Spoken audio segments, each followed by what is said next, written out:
I just got an email from Amazon, my associate's account. The one I set up to earn an extra bit of income online has been closed. Not paused, but closed. No sales, not enough traffic. Years of maybe next month, and Amazon finally pulled the plug. If you're a small creator thinking about affiliate marketing, or you're already in the same boat I am, then stick around, as I'm going to show you exactly why this happened, whether it's worth chasing back, and what you should do instead, because relying on someone else's platform to make you money is a lot riskier than most people want to admit.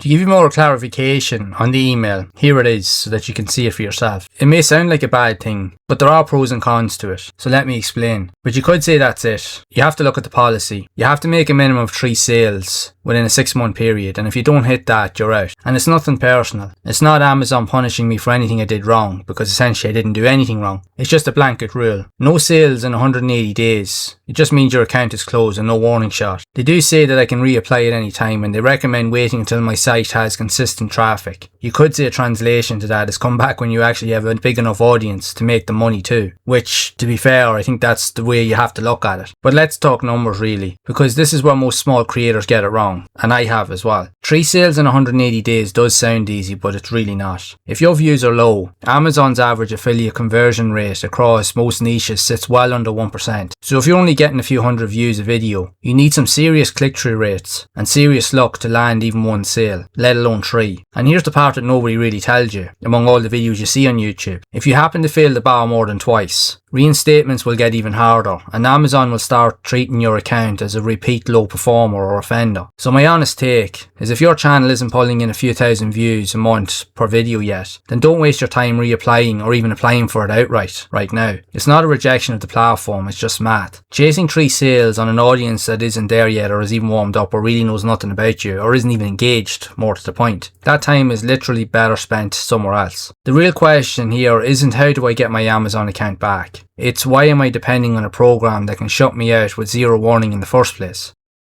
This is the part I actually want to talk about because it applies way beyond Amazon, and I have mentioned this in previous videos. When you build your income around someone else's platform, Amazon Associates, YouTube ad revenue, sponsorship marketplaces, whatever, you are essentially playing by the rules you didn't write, and you can't negotiate them. They can change commission rates overnight, they can change eligibility requirements overnight, and they can also close your account over an automated policy with no human review, which means nobody will look at it at all no matter how much you try. All you do is see it with YouTube all the time whenever a channel does get shut down. When you try to get a review, it's usually an AI bot that looks at it and it terminates it, or even just doesn't even look at it at all. Within 10 seconds of you trying to apply for it, you get shut down straight away, so what chance do you really have? Even if you've done nothing wrong. But you could say you just weren't big enough yet, according to a system that doesn't care about your circumstances, and really they don't. Small creators especially get hit by this because we simply don't have the leverage. A creator with 1 million subscribers can't survive a platform policy change, but we can't. We're often relying on that income to justify the hours we essentially put in. But that's not a reason to quit making content at all. It's really a reason to stop putting all your eggs in one basket that you don't control.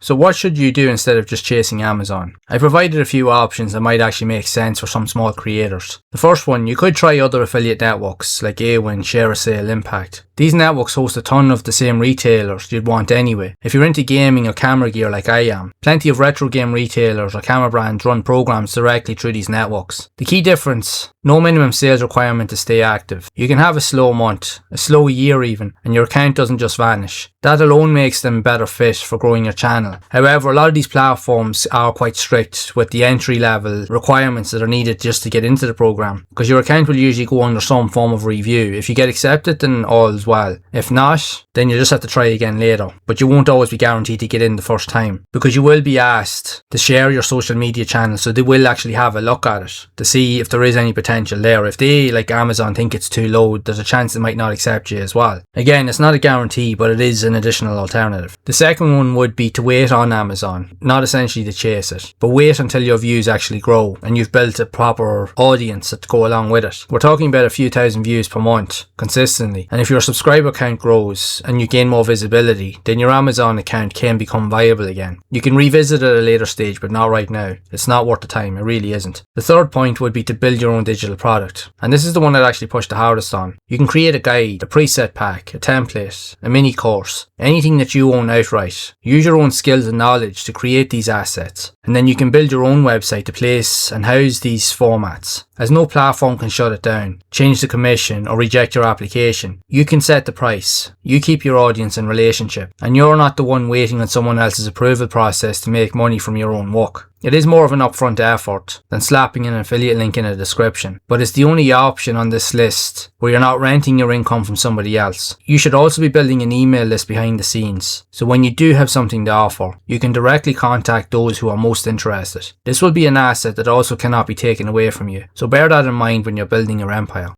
If there's one takeaway from all this, it's this. Fix the traffic problem before you fix the monetization problem. No affiliate program, no matter how generous, saves a channel with low views. More views solves almost everything. Better affiliate approval odds, better ad revenue, better sponsorship offers, better everything. So instead of spending this week reapplying to Amazon or hunting for the perfect affiliate program, you should spend it on tightening your hooks so more people stick around. Posting consistently instead of chasing every possible income stream at once. Actually studying what's working for creators slightly ahead of you in your niche. Monetization is a multiplier. If the traffic's at 0, it doesn't matter what you multiply it by. This is a trap I got caught into when I first started this channel, and even some of the other channels that I run. I got caught up with the process thinking of the money first and not actually thinking of building the brand and getting the views. But I'm not the only one. So many people have gotten caught into the same trap as we see the shiny objects and we just move forward with that, not thinking of the consequences. All the things that have happened even here and to other people, don't necessarily think of it as a bad thing. I used to think like that, and I used to think of it in a negative way and thought that that was it. But there is a silver lining to everything that does happen, good or bad. The choices that we make do have consequences, however, but we can learn from the mistakes. So if we push forward and we decide to rebuild what we've lost, we can approach it in an entirely different way. So that's the aim with this video, to hopefully allow you to see and open your eyes as to what's possible if you really think about it, and not focus on the one thing in the beginning, because the money isn't and should never be the main goal when you're building out these things. The money comes naturally by what you're doing if people find what you do valuable enough. You just have to give it time. But just know that rough times are ahead, things are going to happen, accounts will get closed down, there will be terminations, just that's life, that happens. It's like your car breaking down for no reason when you're on a motorway and you've no way of getting home. You have to have a rainy day fund set aside so that you can get the parts fixed, or get the parts essentially for the car so that you can fix it yourself. You have to have all that planned out and have that ready in advance and working behind the scenes building that just in case the inevitable happens. So there's no excuses.